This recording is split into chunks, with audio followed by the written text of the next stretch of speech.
Hello everyone, welcome to the channel of Political Science Tutorials. This video is part 2 of the series of Political Science Quick Revision. In this video, I am going to discuss about 3 types of laws which are important concepts for any student of social science. These 3 laws have their distinct meaning and it will be clear from this discussion. Let us start with the concept of divine law. Divine law is not man-made.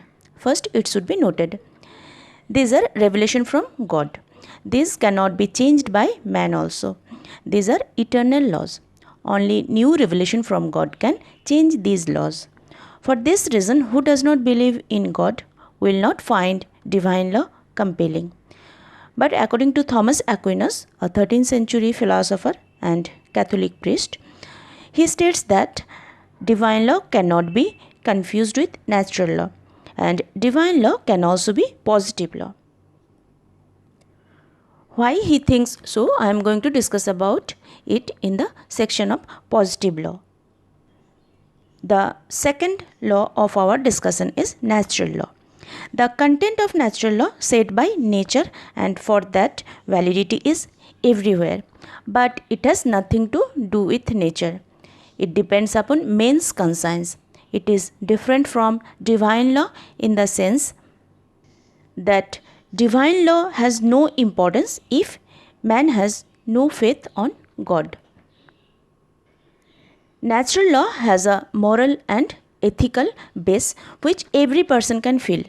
For example, murder of other fellow being is unethical, everyone feels that. Or theft cannot be supported.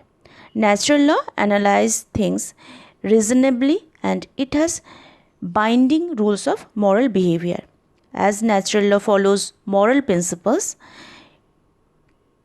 so it is based on equity, fairness and reason. Natural law is the concept of inherent rights of a person as well as rights of other fellow beings.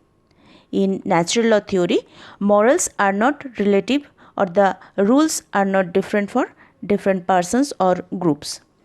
Actually, natural laws are criterion for positive law can be judged.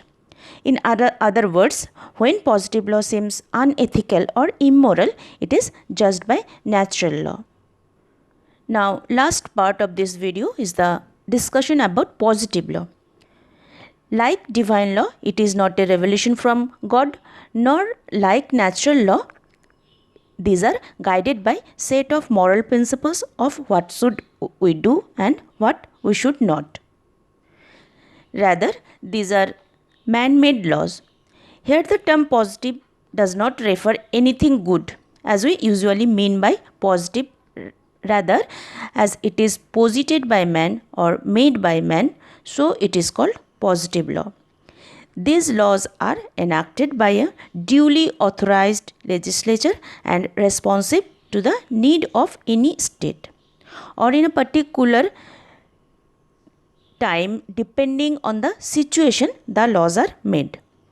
Body of man-made laws consisting of codes, regulations and statutes which are imposed on all people who are residing within that political territory or state or nation. These are traced back from ancient times at the local, regional and national level. The positive laws are enacted. In the discussion of divine law, it has been mentioned that Thomas Aquinas said divine law can also be positive law. Because if any state make rules that any particular law revealed by God is applicable for a nation, then it becomes a positive law. In the second part of the discussion of natural law, the sometimes positive law can be judged by natural law. Because if any law framed by a government which is discriminatory or deprive any person or group, then it can be challenged on the ground of natural law. Hope these videos will be helpful for you. If you liked the video, please hit the like button. Take care.